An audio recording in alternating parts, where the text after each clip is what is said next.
እግዚአብሔር ይመስገን አለማንበባቸው ጠቀመን። ለምን እኛን ሊቅ አድርጎ ያቆየን ስላላነበቡ ነው፣ ስለማያነቡ ነው። የኛ ሰው አያነብም እግዚአብሔር ይመስገን። እኔ አሁን ሰው እንዲያነብ ይገፋፋ። እኔ አሁን ብዙ ጊዜ ሰው አለማንበቡ ነው እኛን ሊቅ አድርጎ ያቆየን። ሰው ቢያነብ እኮ የዕለት እንጀራችሁ ሁሉ አደጋ ላይ ይወርድ። ለምን ተረት ሲመግቧቸው ይሄ ነገር ከየት መጣ አይሉም። ለምን መጽሐፍ ቅዱስ ቢያነቡ ኖሮ መጽሐፍ ቅዱስ ስታነብ እዚህ ጋር የሚወራው ተረት አይጥምህም። ጥያቄ ትጠይቃለህ፣ አረረረረ ትላለህ። በሰሜን ሸዋ በጎጃም ያያችሁት ዝናብ የተፈጥሮ ሳይሆን እኛ ያዘነብነው ነው። ወንድም ዓለም ዶክተር አብይ የምንወድ ጠቅላይ ሚኒስትራችን የእግዚአብሔርን ለእግዚአብሔር ተውለት፣ ግድ የለህም። የኢትዮጵያ ሕዝብ እግዚአብሔር ራሱ ዝናብ ያዘንብለታል። ደመና ተጠቅማ ኢትዮጵያ ዝናብ አዘነበች። ኢትዮጵያ ዝናብ አጣች እንዴ? ጎርፍ እያጥለቀለቀው ነው። በእግዚአብሔር ሥራ አንግባ ፕሊዝ ፕሊዝ። ሙስሊም ወንጌል ሲገባው ኢየሱስን ብቻ ነው የሚሰብከው። ስሙት ብቻ ይሄንን ወንድም። በእስልምና አንድም ቦታ ሰው ከሞተ ጀነት ይገባል የሚል አልተጻፈም ማለት። ኢየሱስን ካመንከው እረፍት ታገኛለህ።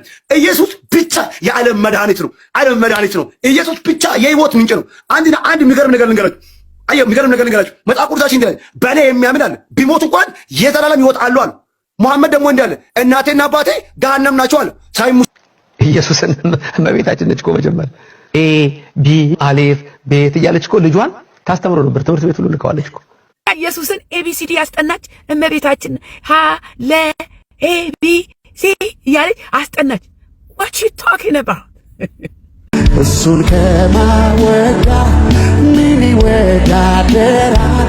ሁሉን እርግፍ አድርጎ አስትቶ ያስኬዳል። ሽልማቴ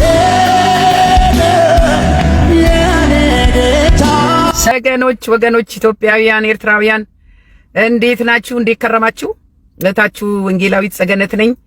ይህ ወንጌል ለዓለም ሁሉ የቃልና የመንፈሳዊ ምክር አገልግሎት የመጨረሻው ዘመን ደግሞ የእግዚአብሔር ድምጽ የሚሰማበት ሁሌ እንደምለው አሁን በዓለማችን ብዙ ነገር እየተናወጠ ነው። ብዙ ነገር ግራም ያጋባ መልስ የሚሻ ለኛ ግር ያለ ብዙ ነገሮች አሉና ከጌታ ጋር ካልሆነን የእግዚአብሔርን ድምጽ ማንሰማ ከሆነ ቃሉን ማናነብ ከሆነ መልስ የለንም። እየሆነ ያለው ነገር ያስጨንቃል፣ ያስደነግጣልና ያንን ደግሞ በእግዚአብሔር ቃል በእግዚአብሔር መንፈስ እየፈተሽን እየመዘንን ትውልድን ለማስተማር ትውልድን ለማንቃት የእግዚአብሔርን ሐሳብ ወደ ትውልድ ለማድረስ ይሄ ነው የኔ ዓላማና በገባኝ መጠን ጌታ እየረዳኝ ነው። እንደምታዩት እንግዲህ እግዚአብሔር የተባረከ ይሁን። ዛሬ ምስክርነት ያለኝ ምንድነው? አንድ ኤርትራዊ ወንድም ገጠመኝ ማለት ነው። ኤርትራዊ ወንድም የት ነው የገጠመኝ? ልብስ የሚታጠብበት ላውንደሪ ቤት እዛ ተገናኘን ማለት ነው። እና ያው እኔ ብዙ ሰዎች ሲያዩኝ ኢትዮጵያዊ አልመስላቸውም። ጌታ ይባረክ። እንግዲህ ያው የእግዚአብሔር ተፈጥሮ ነው። እና እሱ ግን ያው አበሻ ይመስላል። እኔ ኤርትራዊና ኢትዮጵያዊ አንለይም። እኔ አይቼ ይሄ ኤርትራዊ ነው እቺ ኤርትራዊና ማለት አልችልም። አንድ ነንና ማለት ነው። ከዛ እሱ ኢትዮጵያዊ ስላልመሰልኩት ዝም አለኝ። ኢትዮጵያዊም ቢሆን ደግሞ እዚህ አሜሪካ ነገር ሰላም የሚባባል ሰው በጣም ትንሽ ነው። ብዙ ተዘጋግቶ ነው በቃ እንዲህ በጎሪ ተያይቶ እንደውም መንገድ ለቀው የሚያልፉ ሰዎች አሉ። አይ ዶንት ኖ ዋይ ለምን እንደሆነ አላቅም፣ አትጠይቁኝና ይሄ ኤርትራዊ ሰው ነውና እዛ ቁጭ ብሏል። ከዛ ወንድም ዓለም አልኩት፣ ወንድም ዓለም ሰላም ነው አልኩት። ከዛ ደነገጠ በጣም። እኔ እኮ ኢትዮጵያ አልመሰልሽኝም ምናምን አለ። ከዛ እኔ ጸገነት እባላለሁ ወንጌላዊት ነኝ አልኩት። ወንጌላዊት ነኝ፣ ወንጌል መስበክ ነው ስራዬ ስለው ኧረ በደንብ ያስታውቃል አለ። አንቺ ውስጥ ወንጌል እንዳለ በደንብ ታስታውቂያለሽ አለ። እንዴ ምን ማለት ነው ስለው ፊትሽ ላይ ያለው ደስታ ማንም ላይ እኔ አይቼ አላቅም አለ። እግዚአብሔር ክብሩን ይሰጠን። እውነቴን ነው የምላቸው። ውስጣችሁንም ላያችሁንም የሚያሳምረው ጌታ ኢየሱስ ክርስቶስ ነው፣ የእግዚአብሔር መንፈስ ነው። አለበለዚያ ግን እኔና እናንተ በዚህ ዘመን አንገት የሚያስደፋ የሚያስጨንቅ የሚያስቆዝም ብዙ ነገር አለ። የጌታ ነገር ግን ያለመልማል። ኢየሱስ ያድናል። ከዛ በኋላ አንተስ እንዴት ነው ታዲያ? ለወንጌል እኮ ያለመልማል ከክርስቶስ ጋር መጣበቅ አልኩት። አይ ምናምን አላመነታ። ያው ታውቃላችሁ ያመነታሉና የሆነ መጽሐፍ ያነብ ነበረ። ኤርትራዊ ነው ልብ በሉኝ። የእንግሊዝኛ መጽሐፍ ነው የሚያነበው። ስንት ዘመን አረግሽ እዚህ ሀገር አለኝ። አወራንና ከዛ ምንድነው የምታነበው ስለው በቃ በደማችን ውስጥ ፖለቲካ ገባ አለ።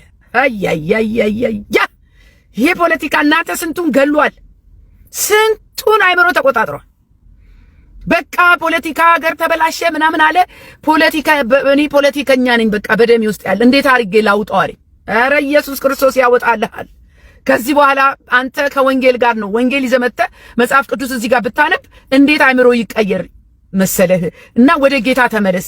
እኔን ደግሞ እዚህ አግኝተህ ይህንን ነገር መነጋገራችን እግዚአብሔር ለአንተ ጥሪ ሲያደርግ ነው። እባክህን ወደ ጌታ ተመለስ። መጽሐፍ ቅዱስን አንሳ፣ ጸልይ።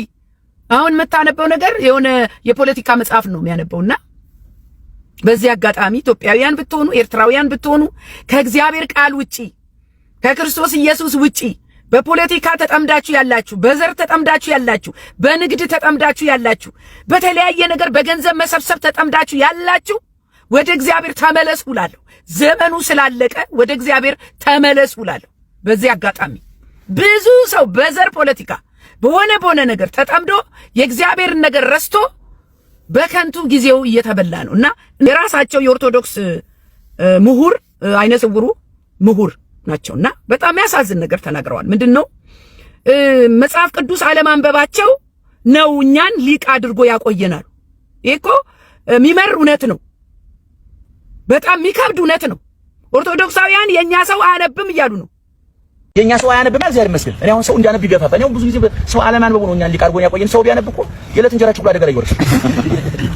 ሰው አያነብም። የኛ ሰው በጣም የሚያሳዝነኝ ስለማያነብ ጥቂት ሰዎች ይፈነጩበታል። በፖለቲካው ጥቂት ሰው ይፈነጭበታል። በኢኮኖሚ ጥቂት፣ በሃይማኖት ጥቂት ሰው ይፈነጭበታል። ያችሁ በጨለማ እንዳያዙት ለምን ሲሉ? ለሆዳቸው ሲሉ፣ ለገበያቸው ሲሉ፣ ለዕለት እንጀራቸው ሲሉ። ወገኔ እናንተ ወጣት ኦርቶዶክሳውያን አይናችሁን ክፈቱ። መጽሐፍ ቅዱስ አንሱና አንብቡ። ጌታ ኢየሱስ ክርስቶስ ያበራላችኋል። ተሸውዳችኋል። ይኸው እግዚአብሔር እያናዘዛቸው ነው። የራሳችሁን ምሁሮች የተከበሩትን እያናገራቸው ነው። በዛሬው መልእክቴ ዋናው መልእክቴ ከራስ ያለፈ ህይወት ይላል። ከራስ ያለፈ ህይወት፣ የእውነተኛ ክርስቲያን ህይወት ከራስ ይልቅ ለሌሎች ነው። ይሄ የእግዚአብሔር ትእዛዝ ነው። ጌታ ኢየሱስ ክርስቶስ ከራሱ በፊት ሌሎችን ሲመግብ አይተናል። ሌሎችን ሲፈውስ አይተናል። ሌሎችን ማስቀደም የጌታ የመጀመሪያው ባህሪ ነው። ሳይበሉ ማብላት፣ ቀንሶ መስጠት፣ ከራስ አጉድሎ መስጠት ማትረፊያ ነው። ዛሬ መልእክቴ ዋናው ሐሳቡ ይሄ ነው። ጌታ ኢየሱስ ክርስቶስን በምድር ላይ በተመላለሰበት ጊዜ ሰርቶ ያሳየን ምንድነው ብትሉኝ፣ ሳይበሉ ማብላት። ኢየሱስ ያድናል። ሳይበላ አብልቷል። ሳይተኛ አስተኝቷል። ከራሱ ይልቅ ሌሎችን አስቀድሟል። የተጣለለ ቤት የለውም አልነበረውም። የሞቀ ማደሪያ አልነበረውም። ይልቁንም በ5 እንጀራና በ2 ዓሣ 5000 ሰዎችን መግቧል።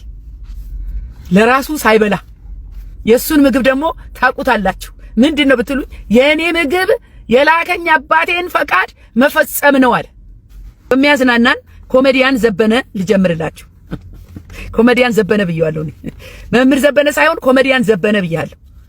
ከዛ ምን አለ መሰላችሁ፣ እኔ በጣም የሚገርመኝ ነገር ያው በዚህ ዘመን አስቡት እንግዲህ ትውልዳቸው ወንጌል መስማት ባለበት ዘመን፣ ማምለጥ ባለበት ዘመን፣ ግራ የተጋባው የሆነ ነገር መረዳት ባለበት መማር ባለበት ዘመን ተረት ያወራ። ምን ይላል መሰላችሁ? ኢየሱስን እመቤታችን ነች እኮ መጀመሪያ ኤ ቢ አሌፍ ቤት እያለች እኮ ልጇን ታስተምሮ ነበር። ትምህርት ቤት ሁሉ ልከዋለች። አባትየው ዮሴፍ አስተማረ። አባትየው ዮሴፍ ያናጺው ልጅ ነው እየተባለ የሚጠራው። አባትየውን ዮሴፍ ምን ነው ረሳው? አስተማሪ እመቤታችን፣ ገላጣቢ እመቤታችን፣ ይዛ የምትንከራት እመቤታችን እናቱ ናት። የስ አባትየውስ አንተ የመጨረሻው ዘመን ሳያልቅ አይንህን ይክፈትልህ ጌታ ያድንህ። አንተን እንዲሁ በተረት ጌታ አይምጣ ለአንተ። በእውነት ነው የምለው እግዚአብሔር አይንህን ይክፈት። ይህ ለአንተ ያለኝ መልእክት ነው በጌታ በኢየሱስ ክርስቶስ። እኔና እናንተ የተላክነው ዋናው ምግባችን የላከንን የተጠራንበትን የእግዚአብሔርን ፈቃድ መፈጸም ነው። እንደውም በዚህ በማቴዎስ 8:20 ላይ ኢየሱስም ለቀበሮች ጉድጓድ ለሰማይ ወፎች መሳፈሪያ አላቸው፣ ለሰው ልጅ ግን ራሱን የሚያስጠጋበት የለውም አለው ይላል። ኢየሱስ የኖረውም የሞተውም ስለ ሰው ልጆች ነው መከራ የከፈለው። አይገርማችሁም? ልክ እሱ በከፈለው መከራ እሱ በወደደን መውደድ እኛን ደግሞ ሌሎችን እንድንወድ ያዞናል።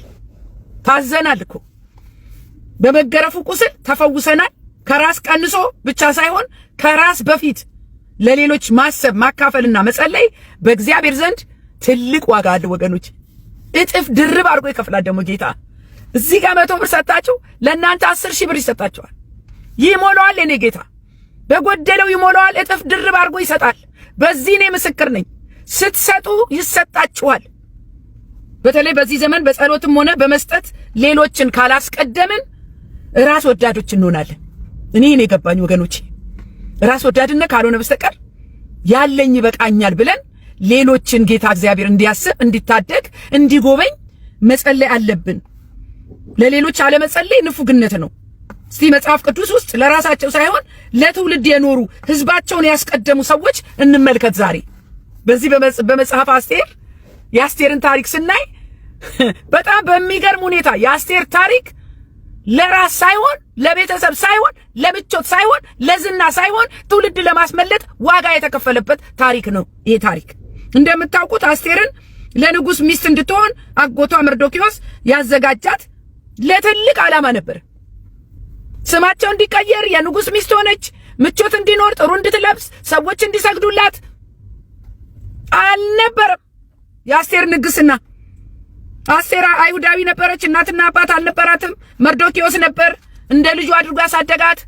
የንጉሱን ልብ ማርካ ለሚስትነት ስትመረጥ አስቴር ማንነቷን እንኳን ገልጣ አልነበረም። በአስቴር ምዕራፍ 2:10 ላይ ይህንንም እንዳትናገር መርዶክዮስ አዟት ነበርና አስቴር ህዝቧንና ወገኗን እንኳን አልተናገረች። ለምን? ዓላማ ስላለ፣ መደረግ ያለበት ነገር ስላለ፣ ራሷን ደብቃ ራሷን ሸፍና ሌሎች መኖር ስላለባቸው፣ ሌሎች ማምለጥ ስላለባቸው በንጉሱ ፊት እንኳን ማንነቷን አልገለጠችም። አያችሁ የእግዚአብሔር ሥራ። ዓላማ ካለ፣ ሌሎችን የማዳን ዓላማ ካለ እግዚአብሔር ይጠቀምባል። ወንድም ዓለም ለራስህ ብቻ ከሆነ ግን ዋጋ የለውም። መርዶክዮስ አስቴርን በንጉስ ቤት ማስገባቱ ትልቅ ዓላማ ነበረው። ሃማ የጠነሰሰውን አይሁድን የማጥፋት ሴራ ለማስቆምና ህዝቡን ለመታደግ። ልብ በሉ፣ አስቴር የንጉስ ሚስት ናት። መርዶክዮስ የእሷ አጎት ነው። ሁለቱ የተጠበቁ ናቸው። የንጉሱ ምግብ እየበሉ እርሱም ለሃማ ለባለጊዜው እየሰገደ መኖር አላቃተውም። የሰውዬ መኖር ይቻላል እኮ፣ አስመስሎ እኮ መኖር ይቻላል። ለራስ ተመቻችቶ እኮ መኖር ይቻላል። የራስን ቤት አሙቆ መኖር ይቻላል እኮ ወገኖቼ። እየበሉ እየጠጡ መኖር ይቻላል። በቤታችን የጎደለ ነገር እኮ የለም። ጌታን የተከተልነው ግን የራሳችንን ቤት ልናሞቅ፣ አጥራችንን ከልለን፣ ድንበራችንን አጥብበን ለራሳችን ተመችቶን እንድንኖር አይደለም። ለሌሎች እንድናካፍል፣ እንድንቆረስ እግዚአብሔር ያደረገልንን እየመሰከርን እንድንኖር ነው ጌታ የጠራን እኔና እናንተን። ስለዚህ ነገር ግን ጉዳዩ ስለ ራስ አልነበረምና ስለ ህዝብ፣ ስለ ትውልድ እንጂ መርዶክዮስ ለሃማ እንዳልሰገደ በሰማ ጊዜ ሃማ ሊያጠፋው ተነሳ።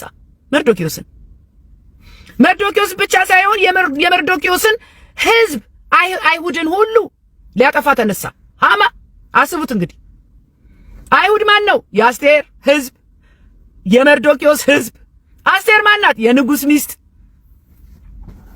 ሁለቱ አይሄድም። የንጉስ ሚስት መሆንና አይሁዳዊ መሆን አይሄድም። የአይሁዳዊ ችግርና እዛ ደግሞ ንግስናው ቤት ያለው ምቾት አይሄድም። ከሁለት አንዱ መምረጥ አለብህ ወንድም አለ። ወንድማችን ጠቅላይ ሚኒስትር ዶክተር አብይ ሰሞኑን የዘነበው ዝናብ በዚህ በጎጃምና በሰሜን ሸዋ አካባቢ ዝናብ አዝንበናል። በሰሜን ሸዋ በጎጃም ያያችሁት ዝናብ የተፈጥሮ ሳይሆን እኛ ያዘነብነው ነው። ሰሜን ሸዋ ባለፉት 2-3 ቀናት ዝናብ ካያችሁ እኛ ያዘነብነው ነው። ኦፊሻሊ በሚቀጥሉት 2 ሳምንታት እናስመርቀዋለን ወይ እናስጀምረዋለን። ቴስት አድርገን ውጤት አይተንበታል። ኢትዮጵያም ዳመና ማዝነብ ቻለች ማለት ነው።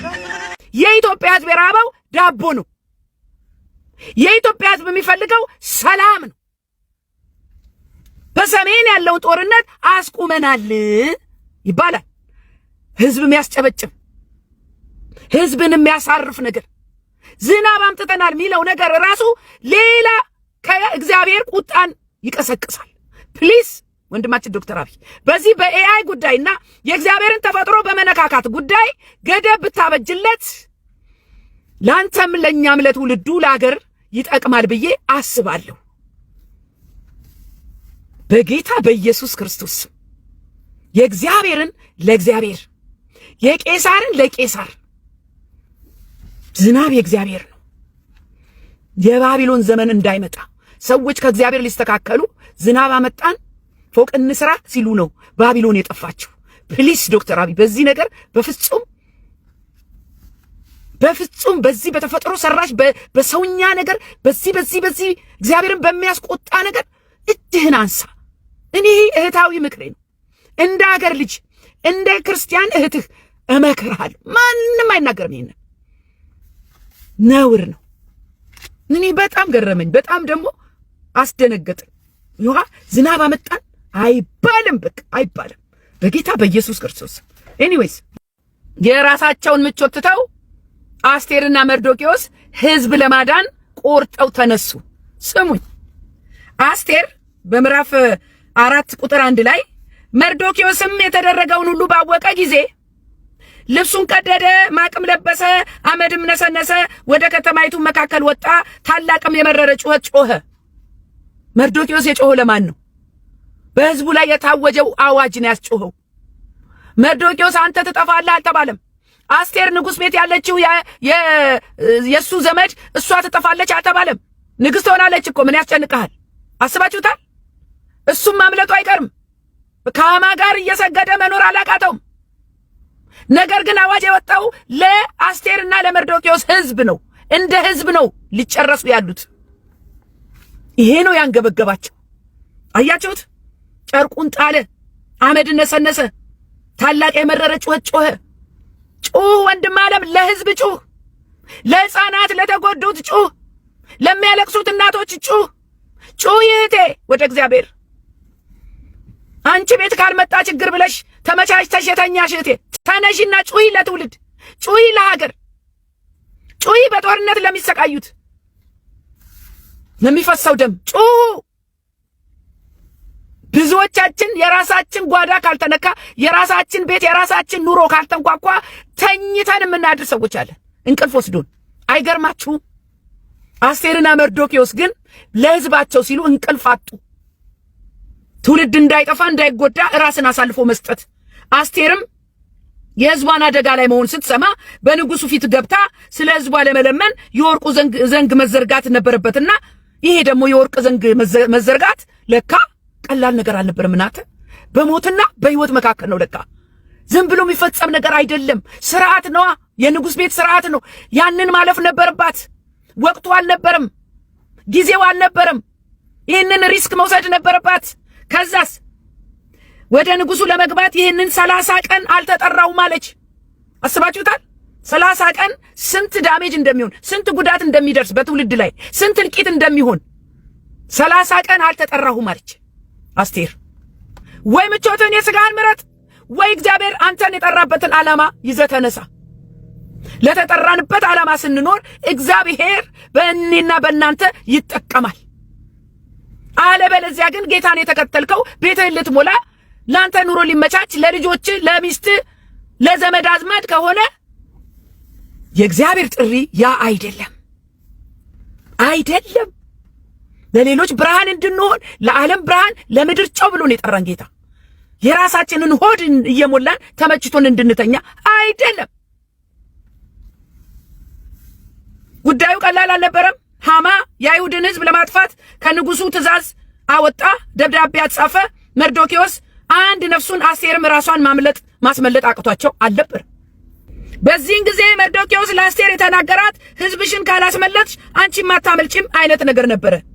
ምን አላት ብትሉኝ አስቴር ምዕራፍ 4:13 ላይ አንቺ በንጉስ ቤት ስለሆንክ ከአይሁድ ሁሉ ይልቅ እድናለሁ ብለሽ በልብሽ አታስቢ። ቁጥር 14 በዚህ ጊዜ ቸል ብትይ እረፍትና መዳን ለአይሁድ ከሌላ ስፍራ ይሆንላቸዋል፣ አንቺና የአባትሽ ቤት ግን ትጠፋላችሁ። ደግሞስ ወደ መንግስት የመጣሽው እንደዚህ ላለው ጊዜ እንደሆን ማን ያውቃል አላት። ስሙኝ፣ ይሄ ምን ማለት መሰላችሁ? እያንዳንዳችን ወደ እግዚአብሔር መንግስት የተጠራ ነው ለራሳችን ብቻ ሞልቶልን ጥያቄያችን ተመልሶ በራችንን ዘግተን እንድንቀመጥ አይደለም። ሁለተኛ ነገር ደግሞ ያንን ጥሪ ካላከናወንክ አንተም አታመልጥም። በመጣው መዘዝ፣ በመጣው ጥፋት፣ በመጣው መከራ አንደኛ ተጋላጭ አንተ ትሆናለህ። አምልጠ ካላስመለጥክ፣ ለሌሎች የምትቆረስ ካልሆንክ፣ ለሌሎች የመፍትሄ ምክንያት ካልሆንክ፣ ለሌሎች የማትጸልይ ካልሆንክ እግዚአብሔር አንተን ብቻ በምቾት ሊያስቀምጥ አልጠራህም። ይህን ልብ በሉ ወንድሞች፣ እህቶች ልብ በሉ። ከዛስ አንዳንድ ጸሎት እኔ ይገርመኛል። ሁሉ ጊዜ ስለ ራስ ወደ ራስ ስጠኝ አርግልኝ፣ የልጅን ሲጨርስ ደግሞ ለእናቴ እንዲያርግልኝ፣ መኪና ሲገዛ ደግሞ ለልጄ ደግሞ ዳርልኝ። በኢየሱስ ስም እግዚአብሔር እኮ ሳንጠይቀው የሚያከናውን ጌታ ነው። ተጨቅጭቆ ተጠይቆ አይደለም እግዚአብሔር የሚሰራው። ከዛስ ከሁሉ በፊት ስጠኝ አርግልኝ፣ አጥፋልኝ፣ ጨምርልኝ ከማለት ባለንበት ስፍራ ሁሉ የተጠራንበትን ማወቅ ጥሩ ነው። ለምንድን ነው ጌታ የጠራኝ? ለምንድን ነው እዚህ ቦታ ያስቀመጠኝ? ለምንድን ነው ጌታ እኔ ከነጮች ጋር እንዳመልክ ያደረገ? ዝም ብዬ አሟሙቄ ዞር እንድል መሰላችሁ? ስንት የሚሰራ ስራ አለ። ቀስ እያለ ጌታ እየገለጠ ያለው ነገር ባለበት ባለሽበት እግዚአብሔር በአንቺ ሊሰራ ይወደደዋለሁ። ፈትሸሽ ወቂ ጥሪሽን ፈልገ እወቅ ጥሪህን። ጥሪህን መኖር ስትጀምር ህይወትህ ጣዕም ይሰጣል። ህይወትህ ፍሬ ያፈራል። ጥሪውን ያወቀ ሰው ፍሬ ያፈራል። ወገኖቼ ያለ ቦታው የተተከለ ፍሬ እንደማያፈራ ሁሉ ጥሪውን ያላወቀ ክርስቲያን ፍሬ አያፈራም። እዚህ በሙስሊም አንደበት ኢየሱስ ሲሰበክ እውነት የገባው ሙስሊም ክርስቶስ የገባው ሙስሊም ስለ ኢየሱስ ክርስቶስ ሲመሰክርና የእስልምናን የቁርአንን እውነት ሲገልጥ ይህ ለሁላችንም ምስክርነት ለራሳቸው ለሙስሊሞቹም ለኛም ደግሞ ክርስቶስን ለምናቀው ለካ የክርስቶስ ፍቅር ሲገባ እንደዚህ ነው እላለሁ እኔ። ስለዚህ ሙስሊሞች የክርስቶስ ፍቅር ሲገባቸው ሌላ ምንም አእምሯቸው ውስጥ የለም ከክርስቶስ ውጪ። ምን ያደርጋል? የአቦራ የኢንሹራንስ ምን ያደርጋል? ወንድሜ ኢየሱስ ነው የሚወድህ፣ እሱ አዳኝ ነው። ወደ እሱ ከመጣ ህይወት ታገኛለህ። አትሸወድ። ተረተረ ለምሳሌ ሳይ ቡኻሪ፣ ሳይ ሙስሊም፣ ጃማ ተርሚዝ፣ ሱናን አቢ ዳውድ፣ ኢብን ማጃ፣ አልሚሽካት፣ አልመስሊም እነዚህ የሚባሉ ሙስነድ አህመድ ሐንበል የሚባሉ ሐዲሶች አሉ። ኢብን ከተር፣ ኢብን አባስና አልጀላላ የሚባሉ ተፍሲሮች አሉ። ነገር ግን አንድም ቦታ በእስልምና አንድም ቦታ ሰው ከሞተ ገነት ይገባል የሚል አንድም መስረጃ የለም። ሰው ከሞተ ጠቅላላ ገሃነም ይገባል። ገሃነም ላይ ተዘጋጅቶ አላህ ነጮችን ወደ ገነት ይወስዳቸዋል፣ ጥቁሮችን ወደ ገሃነም ይጠቅሳቸዋል። ከዛ ለነጮቹ ለአንድ 72 ሴቶችን ይለቃቸዋል። ሴቶች ደግሞ ተተብስበው ገሃነም ይገባሉ ማለት አላህ አለ። በጣም የገረመኝ ደግሞ ነጮችን ወደ ገነት፣ ጥቁሮችን ወደ ገሃነም በኢየሱስ ስም። እናንተ እንዴት አይነት ዘረኝነት ነው ይሄ? ነምለው ሴቶቹ ብቻ ናቸው ገሃነም ይገቡት? እኔ አልገባኝም። የገባኝ በክርስቶስ ኢየሱስ ያመነ ሁሉ የዘላለም ሕይወት እንደሚያገኝና በገነት እንደሚገባ ነው። እንዴት አይነት ንጹህ የሆነ ግልጽ የሆነ አንድና አንድ ሁለት ጌታ ኢየሱስ ክርስቶስ የሕይወት መንገድም እውነትም ሕይወትም የሆነ እሱ ብቻ ነው። በቃ እንደዚህ ሆኖ ማረፍ አይሻልም? ክርስቶስ ኢየሱስን አምኖ ማረፍ አይሻልም? እርግጠኛ ሆኖ የዘላለም ሕይወት እንዳለን እርግጠኛ ሆነን መቀመጥ አይሻልም? የአስቴር የንጉሥ ሚስት መሆን ለራሷና ለአጎቷ ደህንነት ብቻ አልነበረም። አስቴር ሕዝቧን ለማዳን ጾም ጸሎት አወጀች። አይገርማችሁ? እንግዲያ ምን ጎሎባት? እሷ ምን ጎደለባት? አስቴር በንጉሥ ቤት ሆና ጾም ጸሎት ታውጃለች። እሷን ብቻ አይደለም ደንገጡሮቼም አንድ ላይ እንጾማለን አለች። 3 ቀን አስቴር 4:16 ላይ ሄደህ በሱሳ ያሉትን አይሁድ ሁሉ ሰብስብ፣ ለእኔም ጾሙ 3 ቀን ሌሊቱንና ቀኑን አትበሉም አጠጡም፣ እኔና ደንገጥሮቼ ደግሞ እንዲሁ እንጾማለን፣ ምንም እንኳን ያለ ሕግ ቢሆን ወደ ንጉሱ ገባለሁ ካለች በኋላ እቺን ቃል ያዙልኝ፣ ብጠፋም እጠፋለሁ አለች። አያቸው ለትውልድ መስዋዕት ሁን ወንድም አለ። ለተጠራበት ነገር ዋጋ ክፈል። ብጠፋም ባልጠፋም አለች አስቴር። ውበቷን እየጠበቀች ንጉሱን እያስደሰተች መኖር አቅቷት ነው? ለስጋ ምቾቷ መኖር አቅቷት ነው? መታያ ሆና እግሯ እየታሸ ገሏ እየታጠበ ንጉሱ አጠገብ ሆና ደልቷት መኖር አቅቷት ነው? አይደለም። ጾም ጸሎት ያዘች። ብጠፋም ባልጠፋም አለች። ይቺ ናት ወሳኝ ቃል። ብጠፋም ባልጠፋም የጌታዬን ፈቃድ ብፈጽም ይሻለኛል። ሕዝቤን ባድን ይሻለኛል። መከራ ብቀበል ይሻለኛል። ቤተ ክርስቲያን ፈርሳ ከማይ መከራ ብቀበል ይሻለኛል። ትውልድ ሲጠፋ ከሚቅበዘበዝ ከማይ መከራ ብከፍል ይሻለኛል። የእግዚአብሔር ቤት ጎሎ ከማይ እኔ ቢጎልብኝ ይሻለኛል ብለህ ተነስ ወንድም አለ። የራስ ምቾት ይቅርብ። ለሌሎች ሲሉ ኃላፊነት መውሰድ፣ መጾም፣ መጸለይ፣ በእግዚአብሔር ፊት መጮህ፣ ብጠፋም ልጥፋ ብሎ መወሰን እንዴት አይነት መታደል ነው እናንተ! በዚህ ጊዜ እግዚአብሔር ጸሎታችንን ይሰማል፣ ጮታችንን ይሰማል። መቼ? ስንወስንለት። ለማ? ለሌሎች። ለራሷ ብላ ጾም ጸሎት አልያዘችም። መርዶኪዎስ አስቴር ለንጉሱ ሚስት እንድትሆን ሲያዘጋጃት ጾም ጸሎት አልያዘም፣ አላወጀም። ጾም ጸሎት የታወጀው አሁን ነው፣ ትውልዱን ለማስመለጥ። ከንጉሱ ቤት የተመቸ ሕይወት ሕዝቤ ከሚጠፋ የመጣ ይምጣ ብላ አስቴር ቆርጣ ተነሳች። ጸሎትና ልመናቸው ተሰምቶ ንጉሱ የወርቁን ዘንግ ለአስቴር ዘረጋላት። ሃሌሉያ! የወርቁ ዘንግ ይዘረጋልሻል እቴ። ለሌሎች ስትነሺ፣ ለትውልድ ስትጮሂ የእግዚአብሔር ጆሮ ዘንበል ይልልሻል። ጩይ ለትውልድ፣ ለትውልድ። በፊቱ ሞገስ አገኘች። የምትለምኙን ሁሉ አደርግልሻለሁ፣ እሰጥሻለሁ አላት። ከዚያም ግብዣ አዘጋጅታ ሃማ እንዲገኝ አድርጋ የአይሁድን ሕዝብ ጠላት ተበቀለች። አዋጅ ተገለበጠ። ክፎች በእኛ ላይ የሰሩት አዋጅ ይገለበጣል። በእግዚአብሔር ሥራ ላይ፣ በእግዚአብሔር ቤት ላይ፣ በእግዚአብሔር ሕዝብ ላይ የሚሰራ የሚነሳ ማንኛውም የዲያብሎስ ሥራ በጌታ በኢየሱስ ክርስቶስ ስም ይገለበጣል። አስቴር አዋጅ አስገለበጠች። በእግዚአብሔር እርዳታ፣ በጾም ጸሎት። ከዚያም መርዶኪዮስ የክብር ካባ ለብሶ በሰረገላ ተቀምጦ ሃማ ደግሞ ለመርዶኪዮስ ባዘጋጀው ግንድ ላይ ተሰቀለ። ትውልድ ማስመለጥ እንደዚህ ነው። ንጉሥ ለሚወደው ምን ይደረግለትላት ሲባል በጣም ያስቀኝ ታሪክ ነው። እኔ ሃማ ለራሱ መስሎት ንጉሥ ለሚወደው ምን ይደረግለታል ሲባል ዘፈዘፈው። ለራስ ሲቆርሱ አሳንሱ አይደለ? ካባ ይደረግለት፣ በዛ በህዝቡ መሃል በሰረገላ ይመላለስ፣ የወርቅ ካባ፣ ከዛ ደግሞ ዘውድ ይደፋለት። አቤት ጌታዬ! ይሄኔ መርዶኪዮስ መሆኑን አውቆ ቢሆን ኖሮ ምን ማድረግ እናንተ ሰው እኮ ራስ ወዳድ ነው። እናንተ ለከሪ ምን ይሰጣት ቢባል ግማሹን ይናገራል። ለአንተስ ሲባል ደግሞ ለራስ ሲቆርሱ አያሳንሱ። ሃማዬ ራሱ ባዘጋጀው ለመርዶኪዮስ ባዘጋጀው ግንድ ተሰቀለ። አያችሁ፣ ክፎች እናንተ ላይ ሲያሴሩ፣ እናንተ በየዋህነት ስትንቀሳቀሱ፣ እናንተ ከእግዚአብሔር ጋር ስትሆኑ፣ ክፎች በእናንተ ላይ በክፋት በሐሰት በውሸት ሲነሱ አዋጅ ይገለበጥና እነሱ በቆፈሩ ጉድጓድ ይገባሉ፣ ለእናንተ ባዘጋጁት ግንድ ይሰቀላሉ። ይሄ ትልቅ መልእክት ነው። ስለዚህ የዛሬው መልእክት ሐሳቡ ለራስ ሳይሆን ለሌሎች እንኑር ነው። ከራስ ቅድሚያ ለሌሎች እንስጥ ነው። እኛ ለሌሎች ስናካፍል እግዚአብሔር እኛን የጎደለውን እጥፍ ድርብ አድርጎ ይከፍላል ነው። ለራስ እንድናከማች አልተጠራንም። ለራሳችን ብቻ በልተን ተመችቶን እንድንኖር አልተጠራንም። ይሄ ነው የዛሬው መልእክት ዋና ሐሳብ። የመጨረሻው ዘመን የጥፋት ውሃ እየመጣ ነው።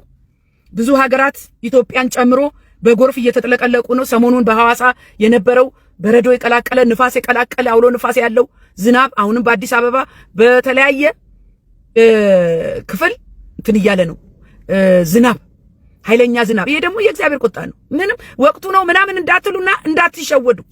ሌላው ቪዲዮ ደግሞ ብዙውን ጊዜ ስለ ኦርቶዶክስ እምነት ተከታዮች የምንናገራቸው ነገሮች የተገለጠውን እውነት እየሆነ ያለውን ቢሆንም ወደ እውነተኛው የክርስቶስ ወንጌል ወደ እግዚአብሔር ቃል እንዲመጡ ነው የምንናገረው። ለማናናቅ አይደለም፣ ለማጣጣል አይደለም። ግን ይሄ ይላል ነው፣ ቃሉን አንብቡ ነው። ይሄ ነገር ትክክል አይደለም ነው። መሰገድ ያለበት ለክርስቶስ ኢየሱስ ብቻ ነው። ዘፈንን ማን ይሰማል? ኦርቶዶክስ። መጠጥን ማን ይጠጣል? ኦርቶዶክስ። ጭፈራን ማን ይጨፍራል? ኦርቶዶክስ። ናይት ክለብ አብዛኛው ማን ያድራል? ኦርቶዶክስ። በእኛ ምክንያት በዚህ ዘመን በጣም ብዙ ጊዜ ይሰደባል። ኦርቶዶክስ የሚለው ስም ይሰደባል። 55 ቀን ጾምን፣ አብይ ጾምን፣ ትንሳኤ ሲመጣ ቢራ ፋብሪካዎቹ እንኳን አደረሳችሁ ብለው ይቀልዱብናል። እንኳን ለብርሃነ ትንሳኤው አደረሳችሁ ብለው ቢራ ያስታውቁናል። ዘፋኞቹ ኮንሰርታቸውን ያዘጋጃሉ። አብይ ጾም ላይ ዘፈኑን ሲሰሩ ይከርማል። ልክ ከፋሲካው ጋር አልበሞቻቸውን ጨራርሰው በዚህ ስለሚለቀቅ በዚህ ሚሽን ጠብቁን ብለው ማስታወቂያ ይሰራል። አብዛኛው ክርስቲያኑ ያንን ዘፈን ይሰማል። ጭራሽ ዘፋኙን የሚናገር ሰው ድንጋይ ይወርድበታል። ማፈሪያዎች፣ በብዙ ነገር ማፈሪያዎች ነው። ዘፈንን ማን ይሰማል? ኦርቶዶክስ። መጠጥን ማን ይጠጣል? ኦርቶዶክስ። ጭፈራን ማን ይጨፍራል? ኦርቶዶክስ። ናይት ክለብ አብዛኛው ማን ያድራል? ኦርቶዶክስ። ማፈሪያዎች። እኛ ግን ፋሲካችን የታረደው ኢየሱስ ይባላል። ፋሲካ ሲደርስ እኔ ትዝ የሚለኝ ጌታ በመስቀል ላይ የዋለልኝ ጌታ የታረደው በግ ጌታ ለኔ የከፈለው መስዋዕት እስከ ነፍስ መስጠት ድረስ የወደደኝ መውደድ ጌታ ኢየሱስ ክርስቶስ በመስቀል ላይ የተንጠለጠለው ትዝ ይለኛልና የበለጠ አከብረዋለሁ፣ የበለጠ ወደዋለሁ፣ የበለጠ ሰግድለታለሁ፣ የበለጠ አከብረዋለሁ። ማንን? ኢየሱስን። ጸገነት ደገፉ ብትለው አሁን ምን አገባሽ ትላላችሁ። የራሳችሁ ካህን ናቸው እንደዚህ ያሉት። ስሙ። መጠጥን ማን ይጠጣል? ኦርቶዶክስ። ጭፈራ የማን ነው? የኦርቶዶክስ። ናይት ክለብ ማን ነው የሚያድረው? ኦርቶዶክስ። አሎ የኦርቶዶክስ 55 ቀን የአብይ ጾም ጾመን ትንሳኤ ሲመጣ ቢራ ፋብሪካዎች እንኳን አደረሳችሁ ብለው በምንድን ነው የሚያስጎመጁን? በቢራ። ሃሌሉያ! ኢየሱስ ጌታ ነው። ከእውነት ጋር መቆም ጥሩ ነው። ሌላው ለወጣቶች በጣም ማስጠንቀቂያ ነው። ወጣቱ እንዴት የ666 አባል እንደሆነ በዚህ አጋጣሚ የ666 አባል የሚሆኑትም ኦርቶዶክሶች ናቸው። በጌታ ያልጸኑ ጌታ ኢየሱስ ክርስቶስን የማያውቁ ቃሉን የማያነቡ ብዙዎች 666 ውስጥ የሚማረኩ የሚገቡ በክርስቶስ ኢየሱስ ደም ያልተሸፈኑ ኦርቶዶክሶች ናቸው። እራሳችሁን አስመልጡ። እናንተም አባቶች እውነተኛውን ንጹሕ ወንጌል ሰብካችሁ ትውልድን አስመልጡ፣ ከእረኛው አገናኙ። ይሄ ልጅ የ666 አባል ነበርኩ ብሎ የ666 አባል ነበርኩኝ እኔ ማለት ነው። ያ ሉሲፈር ብለህ በደም ትፈርማለህ እና ቤተክርስቲያን የራሳቸው ቸርች ያለ ደብረ ዘይት። ምናልባት ይሄንን ስናገር እኔን ልትናገሩኝ፣ ልታንቋሽሹኝ ወይም ደግሞ ልጠሉኝ ትችላላችሁ። ባላሰብኩትበት መንገድ በቴሌግራም የ666 አባል ነበርኩኝ እኔ ማለት ነው። በብር ነው የሚያጠምዱት። 666 ሉሲፈር ኢትዮጵያ ውስጥ ኖርማል ሆኗል። ብዙዎች ተጠምደዋል፣ ብዙዎች ተወስደዋል። ተጠንቀቁ። በተለይ ወጣቶች በችግራችሁ እየገባች ያጠምዷችኋል። ሌላው ቪዲዮ ማያይዘው በዚህ በካናዳ ቶሮንቶ ለእምነት ለህብረት ተጠርተናል በሚል ትልቅ እንትን ነበረ፣ ኮንፈረንስ ነበረ። ኮንፈረንስ ብቻ አይደለም፣ ሜዳ ላይም ስብከት ነበረ፣ ትምህርት ነበረ፣ የተለያየ ዝግጅት ነበርና ሳምንቱን ማለት ከሐሙስ ጀምሮ ማለት ነው። እና ከዛ መሃል የፓስተር ዘማሪ ታምራት ኃይሌ ተገኝቶ ነበር። ዶክተር ማሙሻም ተገኝቶ ነበር። በጣም ብገኝ ደስ ይለኝ ነበር፣ ግን አልተመቸኝም። እና ፓስተር ታምራት ኃይሌ ሼር ያደረጋቸውን ያካፈላቸውን እንደው ልቤ የሳበውን ነገር ልንገራችሁ። ቪዲዮ አያይዛለሁ። ከሁሉም ቦታ ከሁሉም የኢትዮጵያ ክፍል ተሰብስበው በአንድ ብሔራዊ ቋንቋ ተሰብስበው የሚያመልኩበት የተወደደ ቤተክርስቲያን፣ በጣም የሞቀ ቤተክርስቲያን ሄጄ ነበር። በተጋበዝኩበት ጉባኤ ስገባ ትንሽ ቡድን ሆኖ አየሁ። ይሄ ቡድን የሆነ አካባቢ ተወላጆች ናቸው። የዛ ቤተክርስቲያን አባላት የነበሩ ግን የሆነ አካባቢ ተወላጆች ናቸው። ወደ 3 በተመሳሳይ ሁኔታ ቋንቋዎች በፈረቃ ይካሄዳል በዛ ቤተክርስቲያን። ቀደም ባሉት ዓመታት እነዚህ 3ቱም ይሁን ከዛ በላይ ያሉ ቋንቋዎች አንድ ላይ ሆነው በአንድ በሚያግባባቸው ቋንቋ ያገር በአንድነት ያመልኩ ነበር። አሁን ቋንቋ ተከፍሎ በፈረቃ በቀን 3 ጊዜ ይሰበሰባል። ይሄ ድብቅ ነገር አይደለም፣ ዓለም ያውቀዋል። ነገርና ከቋንቋ በደም ለዋጀን ጌታ እንዘምር ነበር። ይሄ ማንነታችን ተወስዶብናል። መመለስ አለበት ወይስ የለበትም? መመለስ አለበት።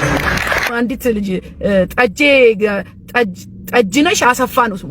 ጠጅነሽ ጠጅ አሰፋ ኦሮምኛ ቸርች ሄድኳለች። ኦሮሞኛ ነው ሞር የምሰማው። ኦሮሞ ሀገር ነው ያደገችው። ከዛ ኖ አንቺ አሰፋ ነው ላስት ኔምሽ አሰፋ ነውና ሂጂ እዛ ጋር እኮ የአበሻ ቸርች አለ አማርኛ አሉኝ አለች። አሎ የዘመናችን ውርደት። ከዛስ ምን አለ? ተለያይተን ማምለክ ጀምረናል። ይህ ማንነታችን አልነበረም። በሙስና እንታወቅም ነበረ። አሁን በመስጠትም በመቀበልም ከፊት ተሰልፈናል። ምን ጉቦ? የቤተ ክርስቲያን ጉዳይ የሚፈጸመው በጉቦ። በዚያ እንታወቅም ነበረ። ጴንጤ ታማኝ ነበረ። ጴንጤ ታማኝ ስለነበረ ባደራ ገንዘብ አስቀምጥ ተብሎ ይሰጠው ነበረ። ማን ያውራ የነበረ ማን ያርዳ የቀበረ። እኔ የቀደሙትን ሰዎች መልእክት ስሰማ እማረካለሁ፣ እቀናለሁ። ለምን? እነሱ በስርዓት ኖረዋል፣ በጨዋነት በቅድስና ተጋብተው። ዛሬ ፍቺ የቅዱሳንን ቤት አንኳኩቶ ላጤነት ተመችቶ ወንድም አለ ድጋሚ ማግባት ሳይቀሰቀጥጥህ የሀገር ቤት ሚስት አስቀምጠ እዚህ ደግሞ አባብለ ላጥ ብለህ የምትመጣ ተፈራርመ የቀደመችውን ድሃ ሚስትን ትተህ የመጣ በዓለምኛ የተገለጥን በስግብግብነት በገንዘብ መውደድ ለክርስቶስ ያለን ፍቅር ዜሮ ሆኖ ዓለምን ወደን የዛሬ መገለጫችን ይሄ ነው። ስሙት ወንድማችንን። በጨዋነት በቅድስና ይኖሩ ነበር። በድህነት ተጋብተው ጌታን እያመለኩ ሁለቱም ፍሬ እያፈሩ ይኖሩ ነበር። ዛሬ ምን ነካን እናንተ? የእግዚአብሔር ነገር ቀለለብን። በርኩስ በዓለም ነገር ተማረክን፣ ግርግር ውስጥ ገባን። ፍሬ አጣን፣ ሞገስ አጣን፣ ክብር አጣን። ጴንጤነት ስድብ ሆነ። አይገርማችሁም? በዚህ አትበሳጩ። እኔ በሳጫለሁ፣ መንፈሴ ይቆጣል። ጌታ ቤተክርስቲያንን ያጥራ፣ ጅራፍ ይዞ መጥቶ ገርፎ ያስወጣ፣ እኛንም ከጠፋንበት ይመልሰን። እግዚአብሔር ይርዳን ወገኖቼ። ሳናቀው ጠፍተናል፣ ከእግዚአብሔር ተለያይተናል። ጌታ ሊመጣ ነው። የቀደመውን የከበረውን አንሳ ወንድም ዓለም፣ መሰዊያሽን የጸሎት አዲስ ይቴ ጌታ ሊመጣ ነው። ተሯሯጪ፣ ስትባክኝ እንዳትገኝ ተሯሯጪ እቴ። ዛሬ ነው ዘመኑ። አለቀ በቃ። በእውነት ነው የምላችሁ፣ አለቀ። ጌታ ይርዳን እላለሁ። የዛሬ መልእክቴ ነው። መልእክቴን እባካችሁ ሼርና ሰብስክራይብ አድርጉልኝ፣ ለብዙዎች ይድረስ። ጌታ ይረዳናል። ኢየሱስ ይመጣል። ተባረኩልኝ። መልካም ቀን፣ መልካም ምሽት። ሻሎም ሻሎም። እሱን ከማወጋ ምን ይወዳደራል? ሁሉን እርግፍ አድርጎ አስትቶ ያስኬዳል። ሽልማቴ የኔ ጌታ። ሰላም ሰላም ወገኖቼ፣ ኢትዮጵያውያን፣ ኤርትራውያን፣ ይህ ወንጌል ለዓለም ሁሉ የቃልና የመንፈሳዊ ምክር አገልግሎት የመጨረሻው ዘመን የእግዚአብሔር ድምጽ የሚሰማበት ነው። እንዲህም አላቸው፣ ወደ ዓለም ሁሉ ሂዱ፣ ወንጌልንም ለፍጥረት ሁሉ ስበኩ። እህታችሁ ወንጌላዊት ጸገነት ነኝ።